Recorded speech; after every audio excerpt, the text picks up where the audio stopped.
Hi, everybody, and welcome to the second week of the first module of our Spinal Art, kindly sponsored by Rethink Ireland. I suppose, how did you get on?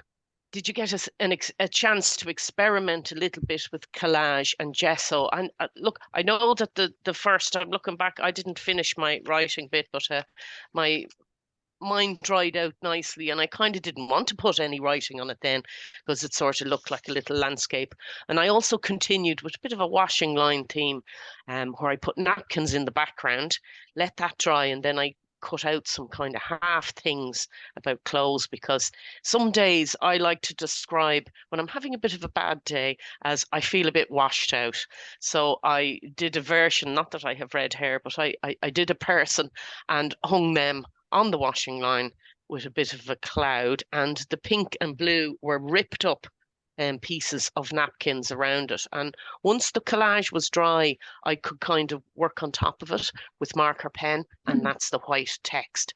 So if you're somebody who likes to put a little bit of shape and form on top of things, once the collage is dry and it feels, nice and firm, uh, you can draw on top of it with permanent markers, and that's a lovely effect as well, and it's really good for card making. So I would say fiddle about with it. And if you don't like the texture of the PVA glue, which can be a little bit sticky, you can get applicator bottles in the likes of Mr. Price. I think this one goes on purple, dries clear, but for some reason it's orange in the bottle. So I don't know what that's all about. But you could also use an applicator if you don't like using the brush, or a Pritt stick.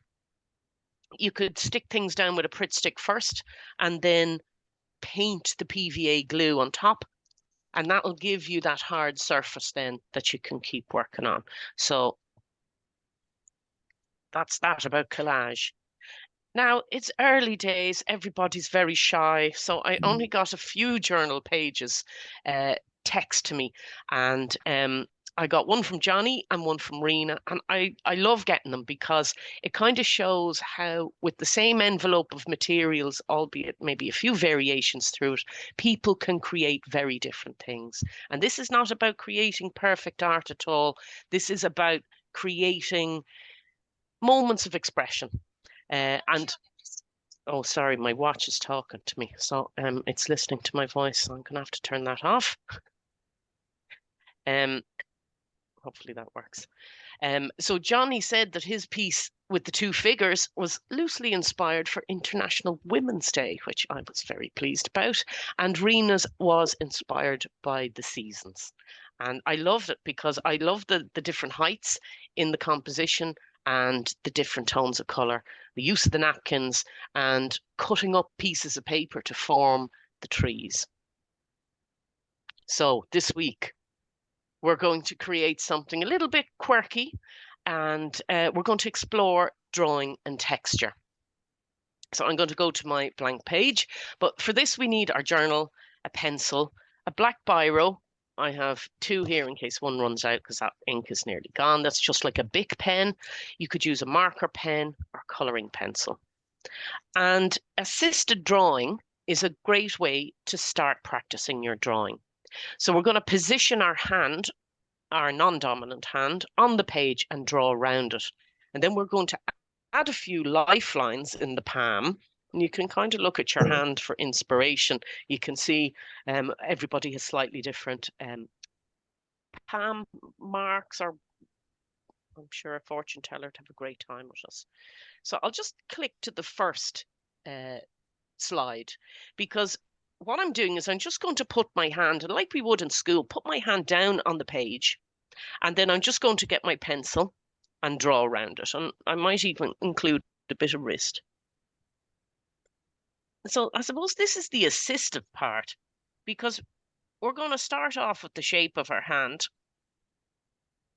And I try and not lift the pencil, and that gives me a nice continuous line. I'm just giving plenty of space, so I'm spanning my hand and fingers so that I can draw around it.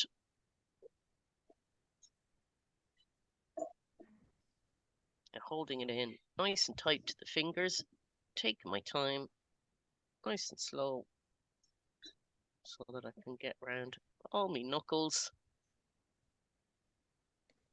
down along here, along the wrist. So from that distance, you won't see anything. So I'm going to go around this with a marker so that it's easier to see on the screen. And that'll give you guys time to draw around your hand.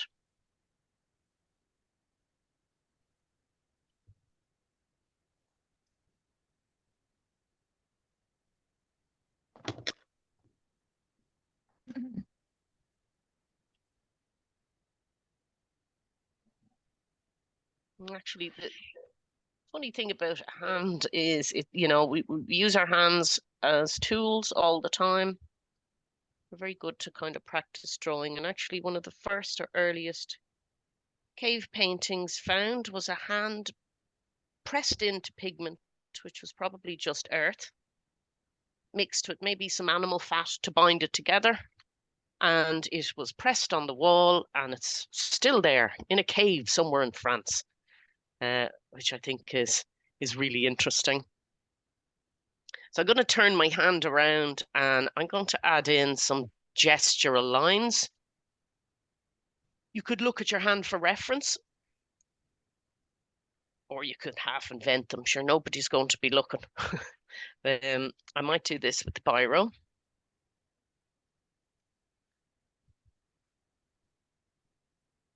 Stick in my lifelines. And these working across in a curve will add a little bit of shape. Not straightening them out too much.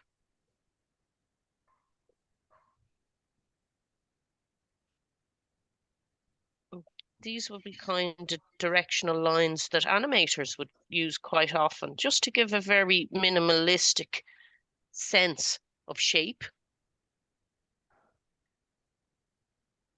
There's a nice pudgy muscle around the thumb. Draw that in, and then I'll fill them in with a marker afterwards so that we can see them better on screen. And I'm just doing a little curve around my wrist as well. So I'll do them in with the marker so that they appear a little more definitely on the camera. You could draw them in pencil first if you're happy with them. You could go on top of them then with pen, or leave the pen till after you're finished. But there's nothing like the commitment of a pen. You can't rub it out.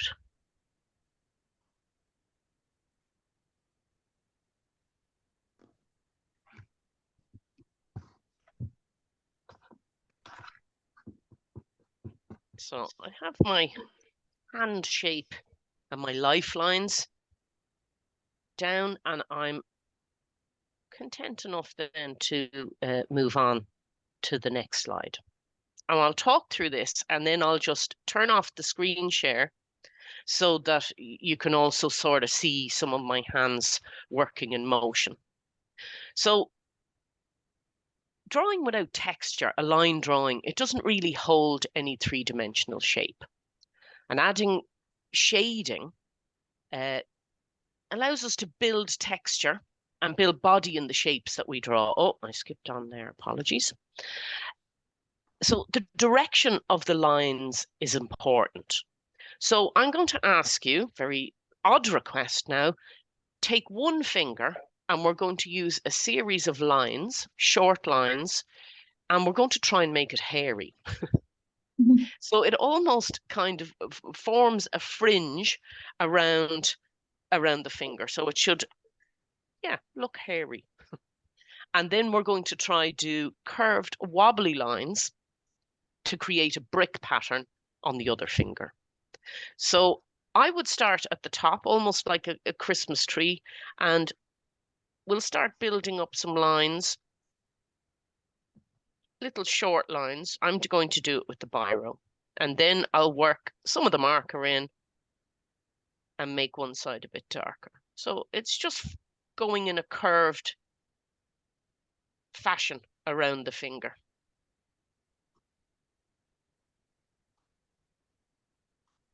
And using a variety of different lines helps us make our drawings more realistic.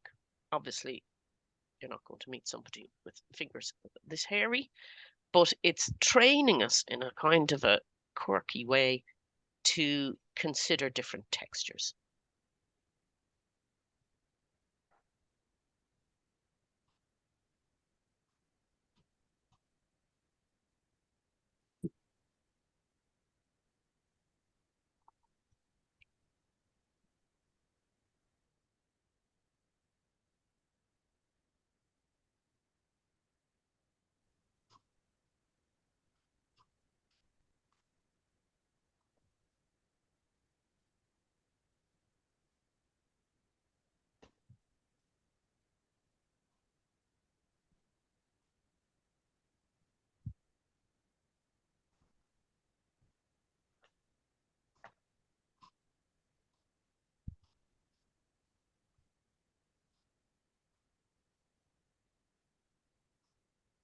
So I'll stop share there for a minute, and I'll just make sure that everyone else is muted so that when I speak,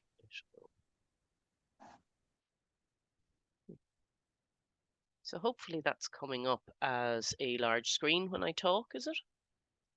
Yep. So I've just done that with the marker. Some little short lines that sort of form a curve around the finger.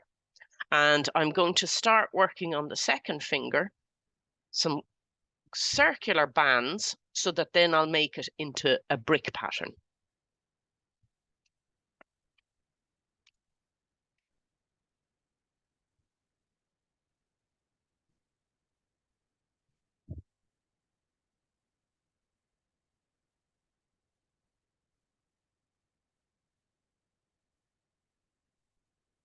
So like I was drawing a set of rings around the finger, it looks like this.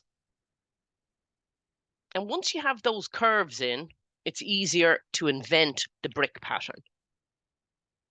So I'll just flick back to our screen share and we can look at how the bricks form.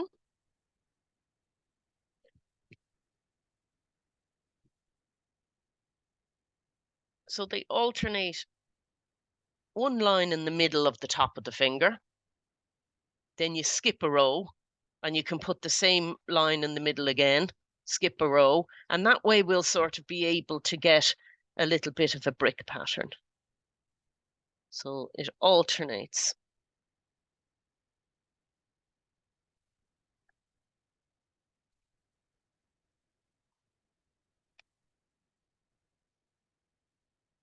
So I have an alternating pattern, and then I'm just going to add a little bit of shape and shading on that now with my pen to make it look a little bit more like brick.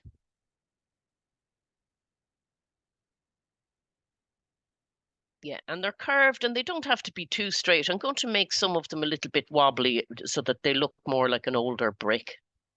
Nothing too fancy. Again, this is just to get your head thinking about different lines and how to approach different patterns. Because how you draw an orange is very different to how you draw a brick, I suppose.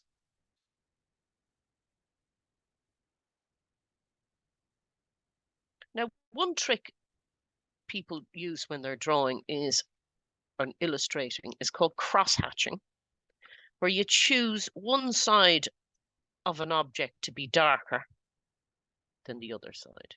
And just for convenience, I'm going to pick the left side on this. So every finger, the left side is going to be darker.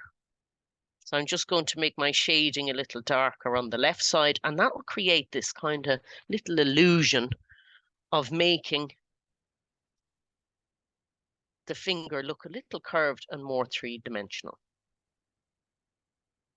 As I'm using a marker, and this is a much chunkier design than in the example.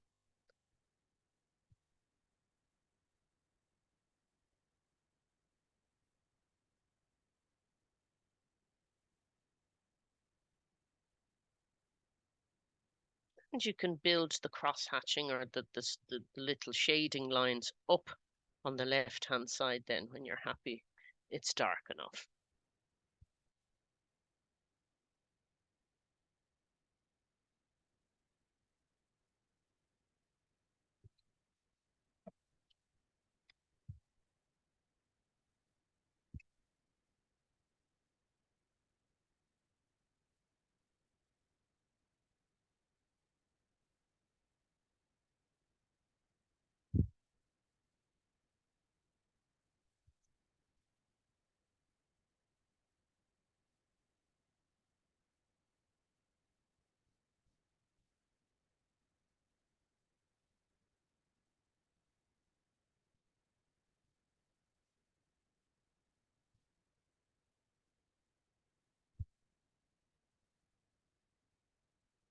So while everyone's drawing along, I'm going to just click into the next finger explanation, which um, the Hessian effect, which kind of looks like the weave of fabric, it really just helps us. I'm going to make my little finger this Hessian effect.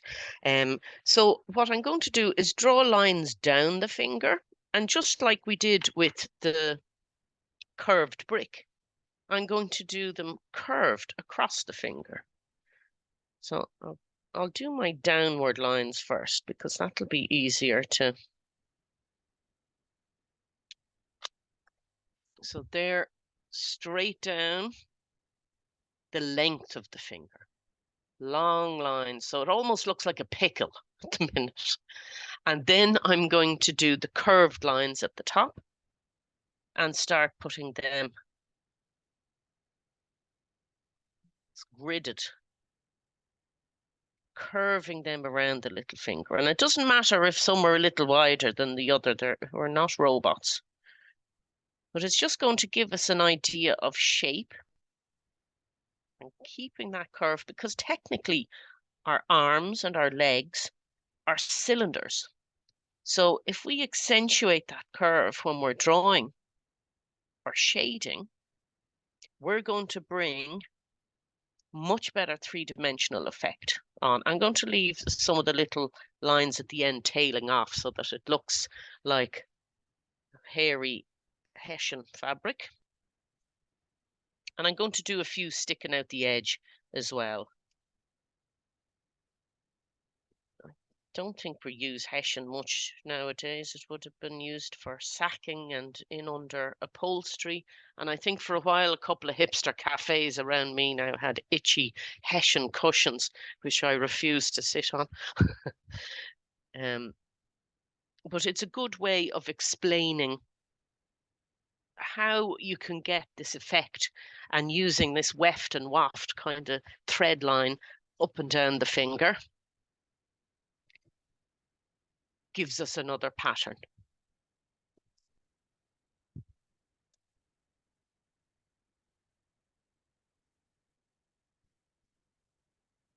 Oh, I scooped it forward there.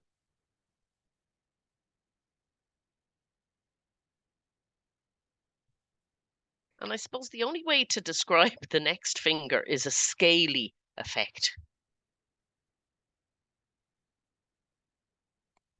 Maybe it's fish scales, maybe it's dragon scales, not quite sure, but it's another pattern which I think is interesting to play with. And to get this effect, I'm just like we did the bricks and just like we did the Hessian, we're going to do the curved lines across, and then we're going to draw the letter U in a loop like as if it was joined writing across. And I think I'm going to do this on my thumb. So I'm going to do my curved lines on my thumb first. And I'm in the habit of trying not to lift my pen because I just find it gives me better continuity with my line. And I'm not worried about them being equidistant or all the same size. I don't really care about that at all. So I've done that along my thumb, and now I'm going to start doing my loop effect. And I'll just stop the share for that so I can demonstrate that down on the camera. Hopefully it'll be close enough. I'll hold it closer to the camera if needs be. So I've done my curved lines around my thumb.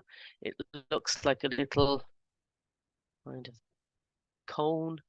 And now I'm just going to start. They're almost like petals, but do the letter U continuously along those so that I get an effect of scales. So I'll run that along. Again, I won't lift my pen, and that'll help me get good rhythm in the line. Because sometimes hesitance or stopping and starting with the drawing can translate, it affects the shape of the object. And actually, as a person who's kind of used to looking at art, I can see hesitance when somebody draws because they do little short lines because they're trying to get the shape instead of just keeping the pen planted onto the page and trying to draw in one foul swoop. But it definitely helps get better form and movement also into your drawing and shading.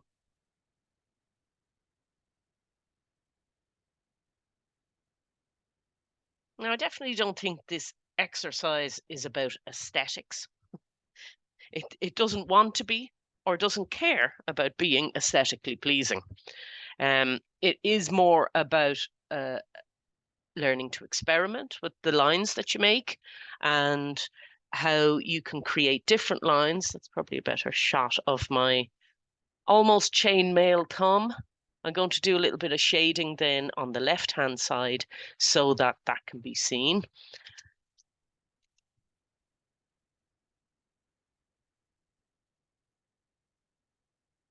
So I'm doing a series of short lines across those curves after I've done my scales.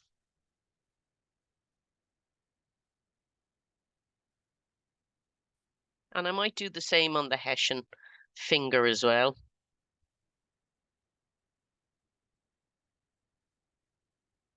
And go back over the pen if you think it needs a little bit of definition, if you need the ink a bit darker. Drawing really, and all forms of art, is about layers. It's a bit like a personality or lasagna. And I'm going to do a little bit of that shading on my Hessian finger.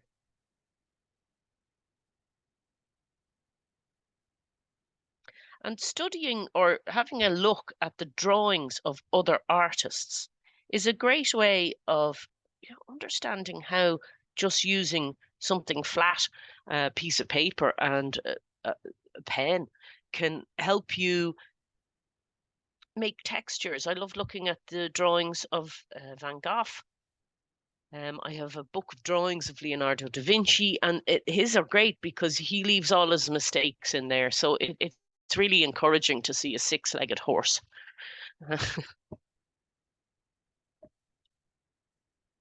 Now, I'll just pop back into my slides. So that was Hessian finger and scaly effect finger. Now, unfortunately, this is across a page in this example. I'll have to improve my photography here. But what we're going to do on the last one, I kind of like this one because it's like a cactus finger. And like we did with the Hessian, we're going to do those straight lines down the finger. And then we'll do short diagonal lines between each line, shade and shading, like we were on the left side. And then a couple of, I like groups of three, spiky lines on the edge to give us the impression that this finger is a cactus. So I'm going to start on my ring finger, do the lines downwards with my biro.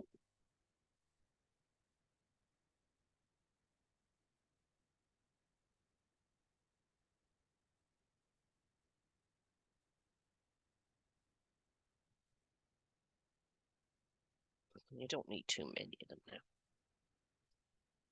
I've managed to fit in 1, 2, 3, 4 on that finger. I might darken those up a little bit by going over them again.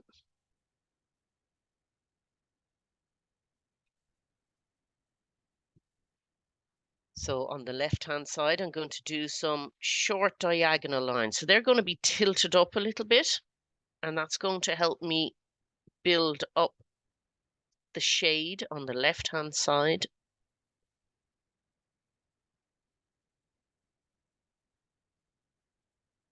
Do a few more, maybe not quite as close together, slightly more apart. And then in the center, I'll just do a few.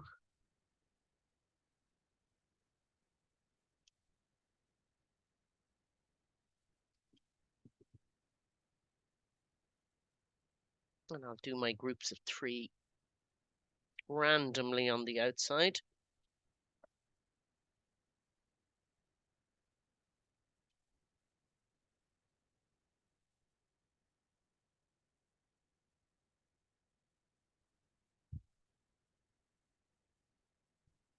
Then I'll have a look at the center of the cactus and see if I can add a few in there as well.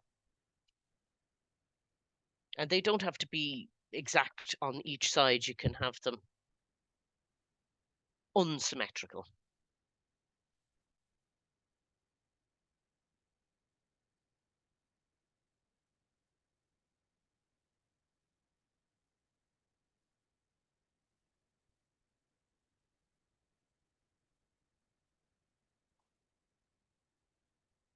Look at everything as a whole and see if I want to darken anything up.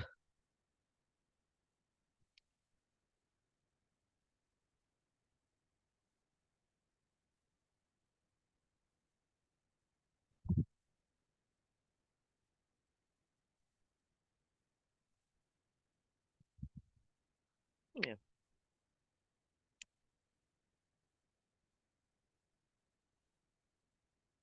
Because I've used this black marker, it's definitely a more cartoony piece tonight, but it's quite whimsical. I'll stop the share and I'll just work down.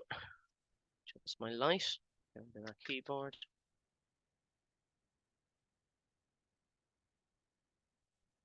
Yeah, I might just color balance myself there now. Yeah, so I'm going to just on my left side outline down my wrist a little bit more.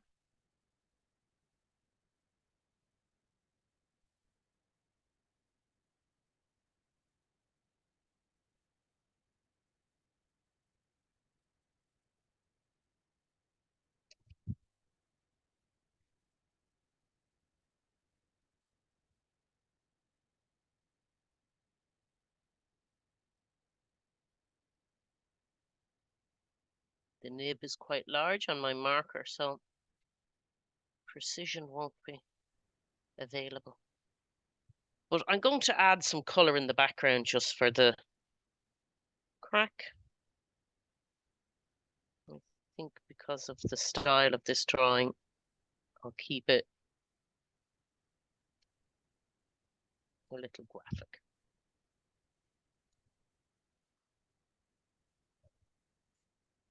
So up to yourself what kind of medium you want to do in the background. If you're finished your sketching, you can go for it with the paint, or you can use some of the pencils. I might just get me paints out. I'm in a paint mood.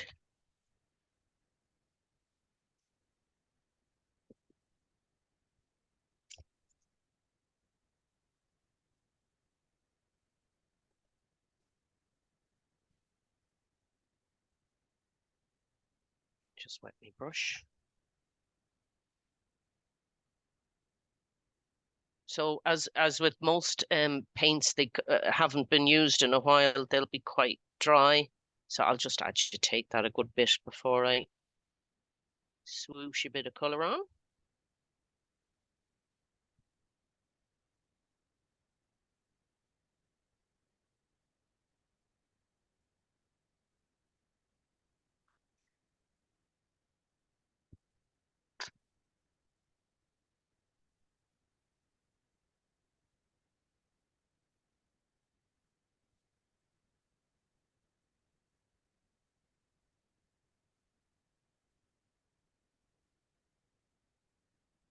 Maybe then when that background dries, I could put a few cross-hatching marks at the back of the hand.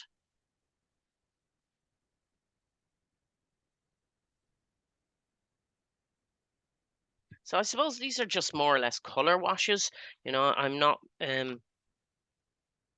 being too pernickety about the lines. I think that's the bonus of having used a pen. Your lines are very defined, so if the paint goes over it a little bit, that's no bother.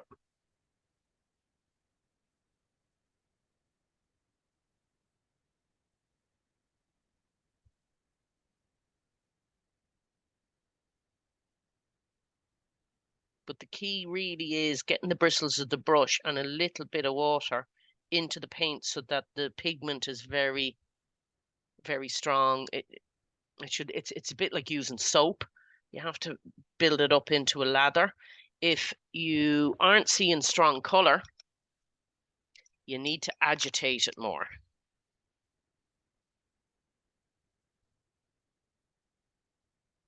So normally 20 swirls of the brush into the block of paint or into the pan of paint is enough to start activating the pigment and allowing it to travel up the brush as well. If you're just getting what I would describe as dirty water, you need to work the brush into the paint a little bit more and maybe reduce the amount of water because it shouldn't be dripping. It should be nice and strong in tone when it hits the page.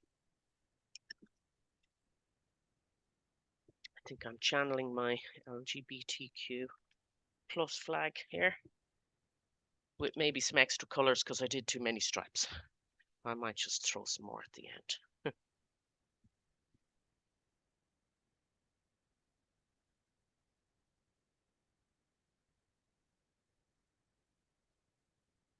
I like combining pen and watercolor because it kind of animates the pen a little bit.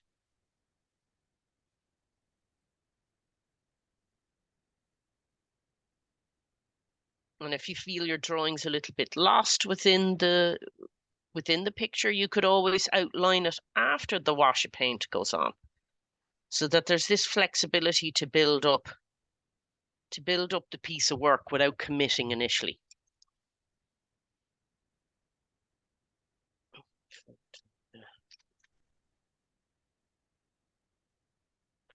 This paint set I'm using is, I think I got that in Lidl in the, it's like for babies, but I thought the colors were really nice. And the fact that the little um, pans of watercolor come out, they're quite flexible and I find them quite easy to use because I can lift them out.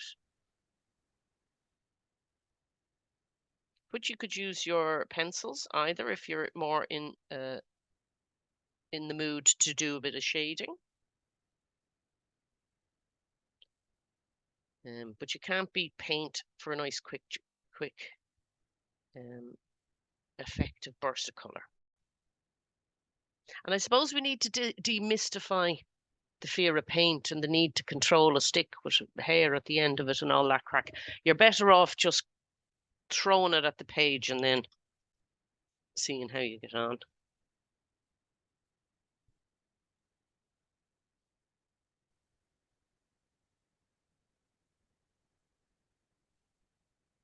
This one's very dry, so it needs a good bit of brush swirling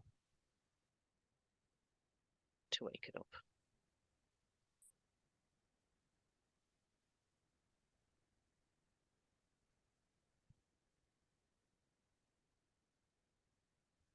There's my clothes peg. So I would use the clothes peg if I see my page curling a bit, just so that it's easier for me to apply the paint. And I don't need to hold it down with my other hand.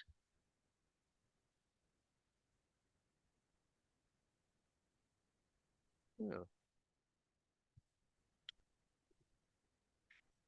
I'm just going to throw myself on mute for a second, and I'm going to dry this.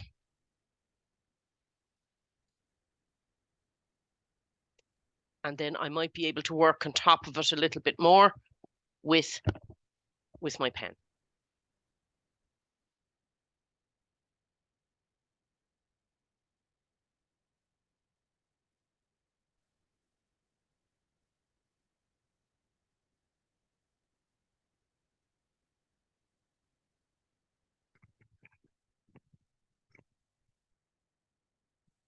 Just about a gesso layer.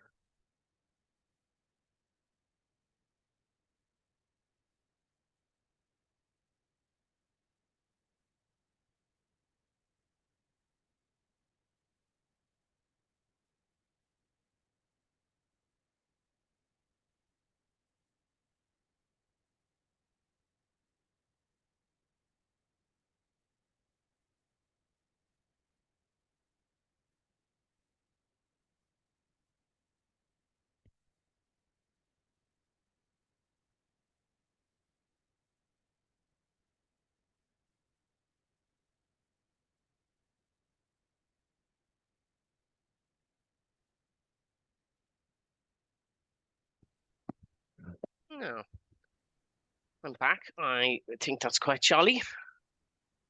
I'm going to do a little bit of work just at the sides here to little bit of shading. I might just do it with my biro so that the lines aren't too thick. Move my paint away.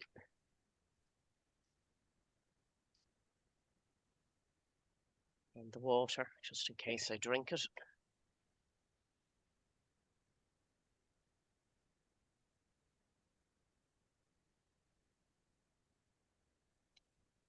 So a few more finishing lines. And I'll keep working on the left-hand side.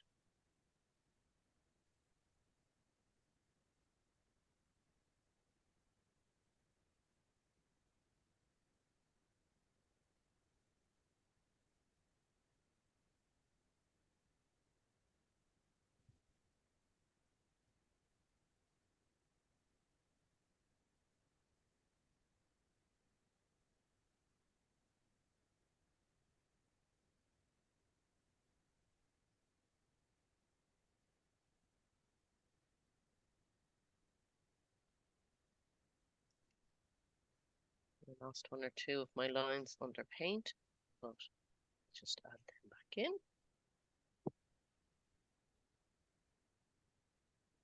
And those extra lines when the paint is in the background sort of make the subject come out on front again, which is what we want.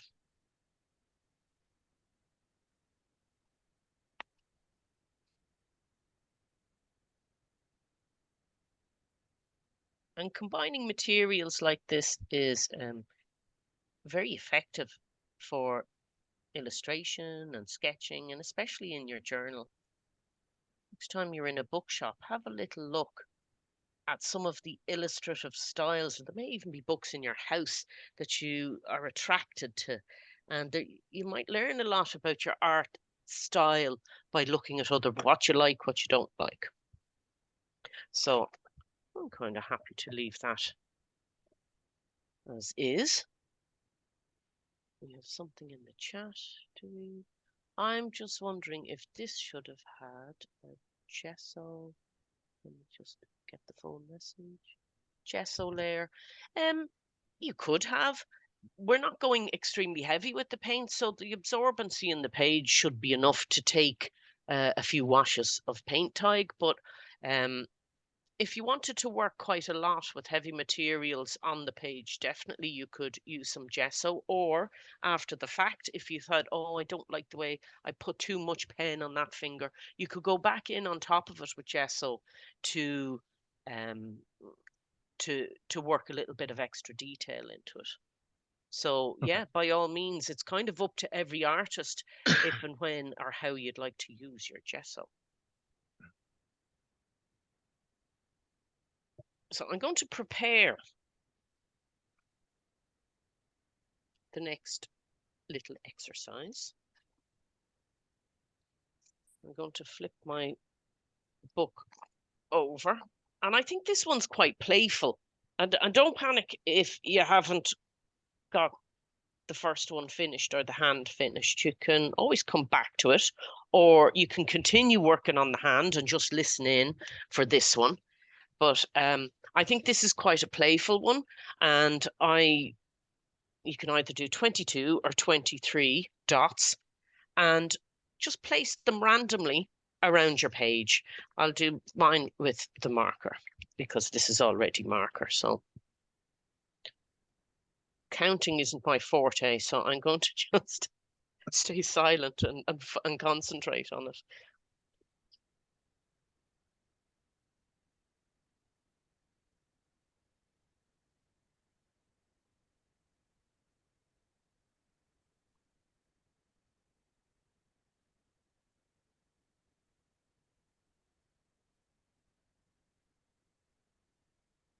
I think that's 22. So form is the name that's given to a shape with three dimensions. And it really just gives us the illusion that the shape is solid because it's not. We're working on a two-dimensional page and we're using illusion through color to explain or describe something being three-dimensional. So to start this exercise, you can draw 22 dots on a page in your journal. And try not to look at the page to add the element of surprise and just spread them around. But I do kind of keep a little border of white so I don't go too mad. Now I'm just going to check. There may be something in the chat box there. Also, just wondering, aside from the recordings, will the slides be available separately? Yes, and they could be useful to refer without, yes, and having to listen to it all again. I wouldn't blame you. Yes, No, absolutely. They are just located. if you're like thinking of one particular, I don't know, there was one thing you might want to go back and look at. Yes, and Just revise it. handy. So Yeah. Barbara will either we'll pop it in the chat box and we'll save the slides on a shared drive. And if Thank you. you prefer that, that is available as a tool to work. So we'll make sure that that comes to your inbox as well. And it just Right. means that if you want to revisit something or do it in a different color way, that you can do it without having to sit Yeah, I through mean, the I wouldn't do material. it instead of the recording. It just might be handy if it's not too much trouble. Oh yeah, no, that's the point of it all. Yeah, So yeah, to give as many different opportunities to engage in with the material as you like. yeah. But thank you. Thank you. No bother at all. So I will move that over. Now, what I'm going to do is I'm just going to join up these dots with straight lines to form triangles. And I'll use a biro for that. And I just have a bit of card with a straight edge because I can't find my ruler. So I'm going to just join all my lines up. And there's an Irish contemporary artist called Tom Clement, I think. And he makes really interesting paintings that I think are slightly like this. I'm spreading ink all over my page, but it won't matter. And he creates these three-dimensional forms and colours. So he's a contemporary Irish artist. And if you sort of like geometry or like geometric shapes, I'd definitely recommend looking him up. I might include a little link to some Is it, of his collected works. is it Um, cheating to use the ruler? not at all. I'm using this straight edge. But like you could freehand it either if you just don't have a ruler, because there's not that much space between the dots. So you can figure it out. I think, you could definitely use a ruler. Also find abstract shapes and abstract work a lot more relaxing sometimes because I'm putting the energy that I have to create into something without the pressure of realism. So this doesn't have to look like anything. It just has to look like a 3D shape, and that can be quite freeing. especially when some of the work that I have to do requires accuracy and anatomy and precision and people looking like people, etc. So it's nice and also quite playful to work in this manner. And I think it allows us to think about colour and how colour works beside each other to good effect.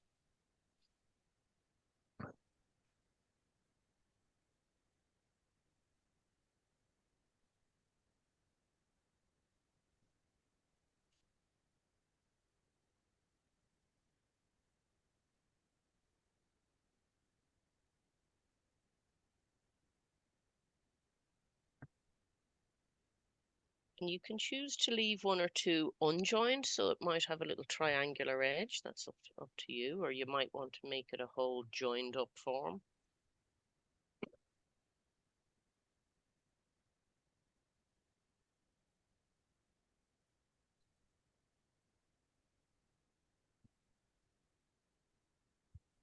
Last few. Then I'll check if I missed a bit. Okay.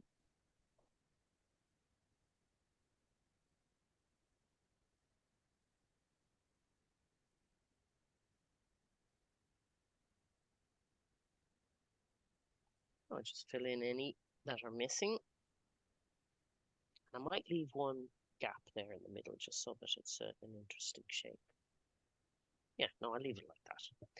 So I have my form or shape, and every time I get a different shape every time I do this, because I've done this previously. There's a brown one which was just free-handed, and see if there any more.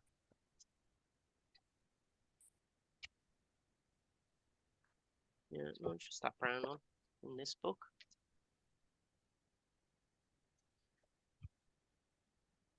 So for this, you can use your paint or you can use your pencils. I think I might do some pencil work. And what you want to do, I'll just click on here, is choose 3 similar shades of coloring pencils to shade in your shape.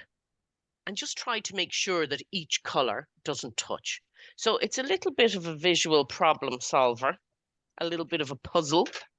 So I think today I'm feeling green and turquoise maybe. I might do a turquoise.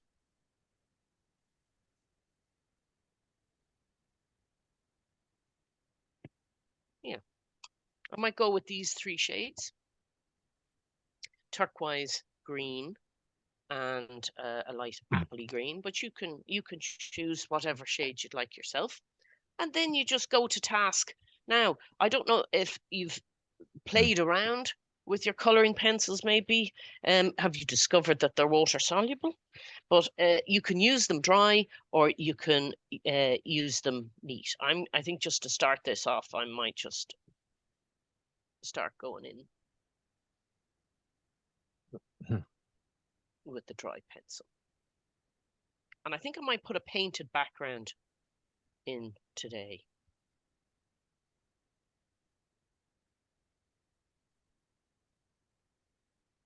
So the plan is to layer the color in and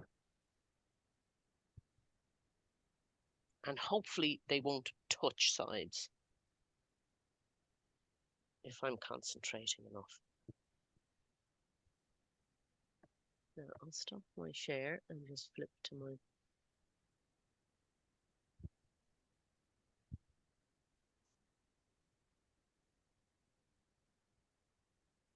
it might be hard to see my drawing because I'm a little bit far away, but looks like one of those domes that they grow things in. Does everything have to be a triangle?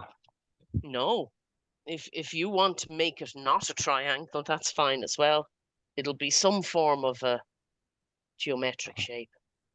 But if you think the shape would be more pleasing not being a triangle, go for it.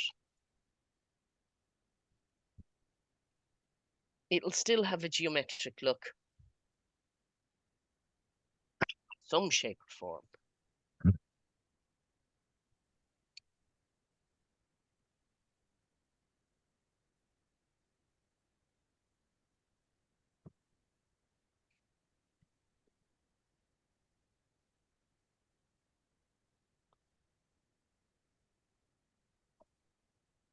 I suppose the significance of the threes means it just like you only have to pick three colors, but the shapes it doesn't matter if it has more than three sides.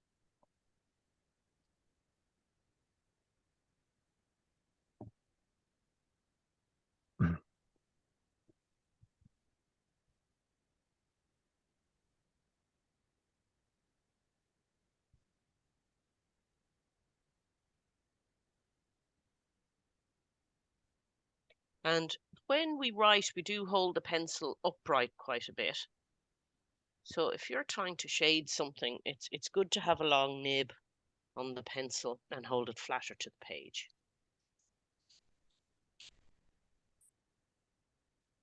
So that you're holding the pencil even a little flatter. The nib makes more contact with the paper. And that's good for getting the body colour in. And then you can go up to the tip to apply more pressure and make it darker.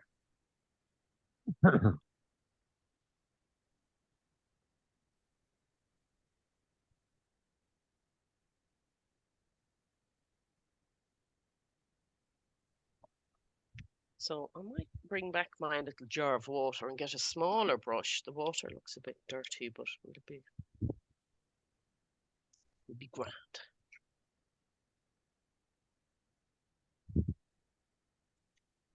I'm just going to use a little round brush, which is in your pack.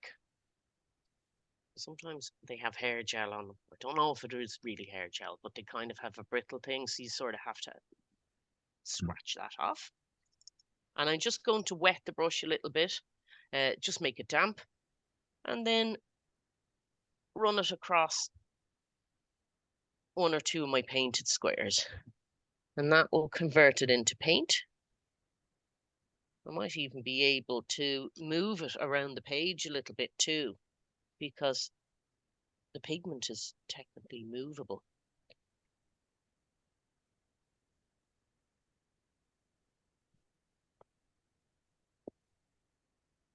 So I could get a lighter, washier effect on one or two of my edges. And I like that effect because you can kind of, it's watercolor without the faff.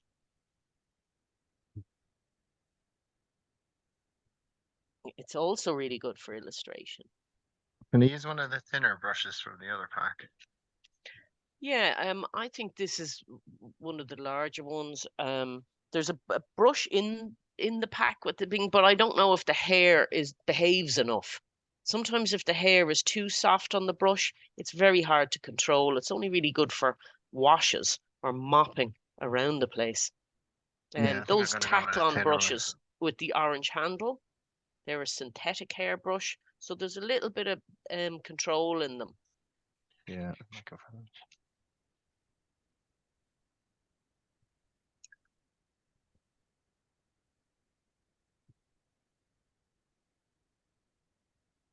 I find them good all-rounder brushes. I wouldn't be a brush snob.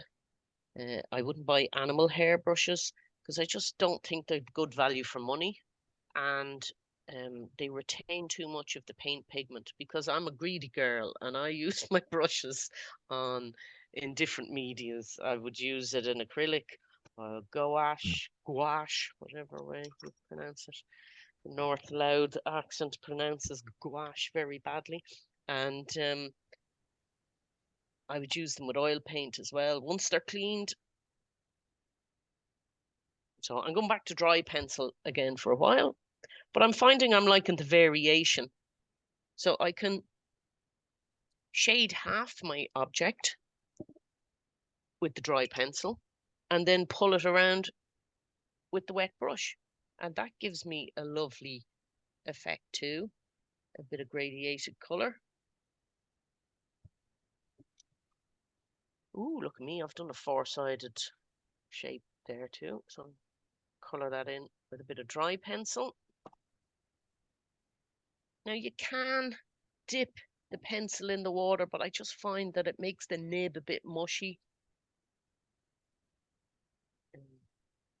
I first discovered water-soluble pencils after watching Tony Hart on BBC One, and nothing would have it, but I had to get those pencils for Christmas, and I think I still have one or two of them. They were made by Conte, which is like a French um, stationery brand, and they were great quality.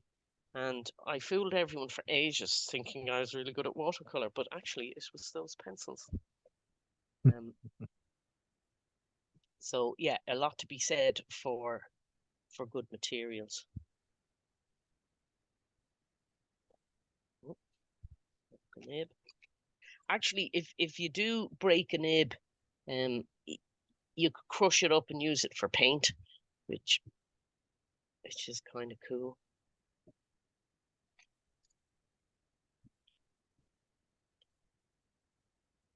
Or you could keep pencil pairings and sprinkle them on for a texture, bit like you would some cheese on pasta. But it's good for texture. You know, if you were doing some landscape sketching and you wanted to communicate the texture of gravel at the seaside or a stony beach.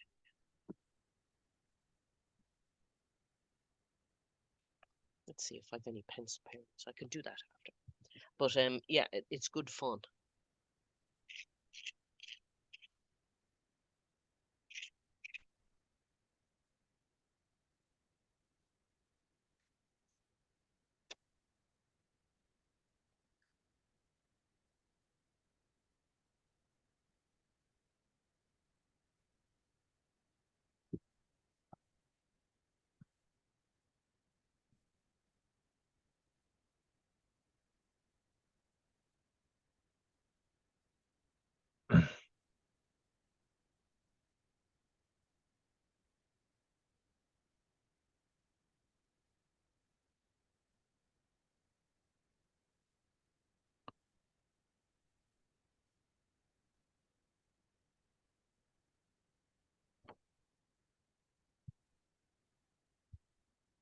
It's quite the puzzle.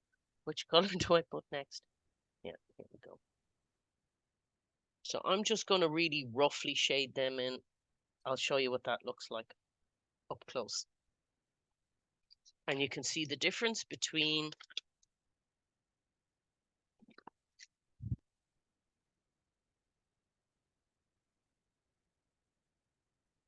okay, we have some that have been color washed.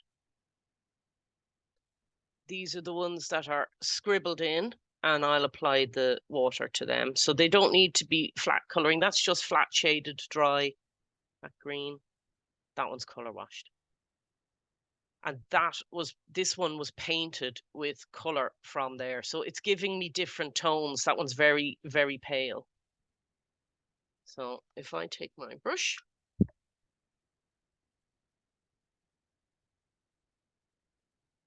I can just agitate the pigment enough to make it into paint. I could lift some of it off and paint it in to a neighboring shape.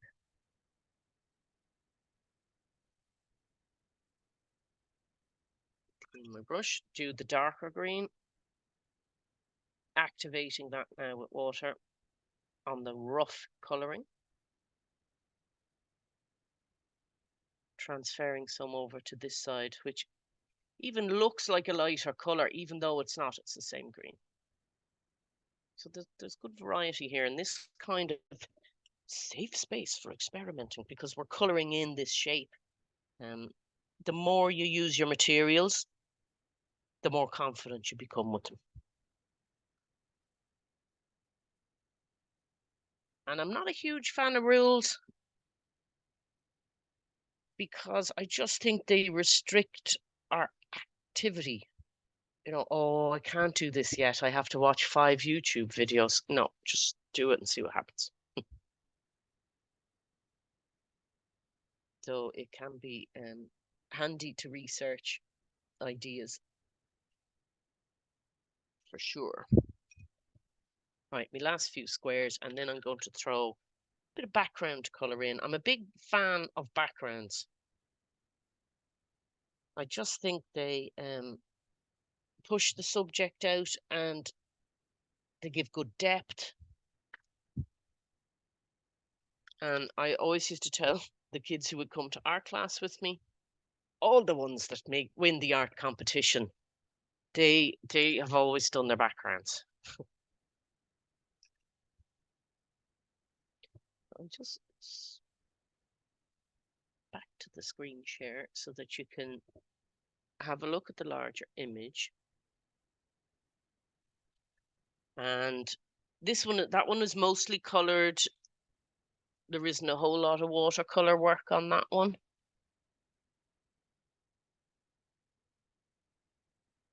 Keeping it simple.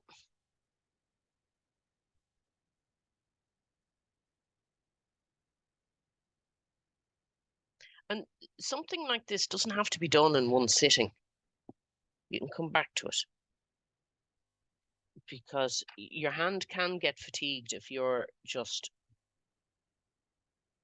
sending a lot of pressure down there and with the colouring in with the pencil. That's why I think it's really good to take a mixed media approach with art materials, because you're actually changing the way your hand works.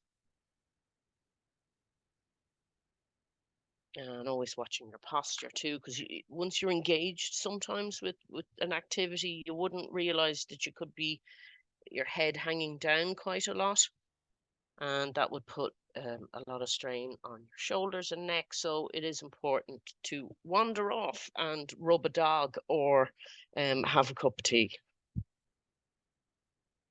just to prevent the fatigue of it all, and pace yourself a little bit. Or you could say, oh, I might just do a bit more and I'll see how I feel and take a little break.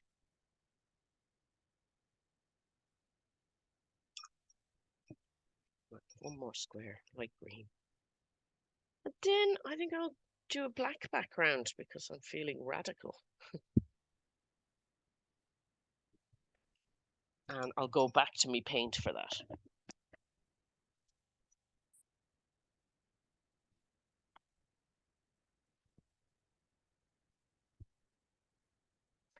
I always include a little if you fancy, something optional, something to dip into after the class.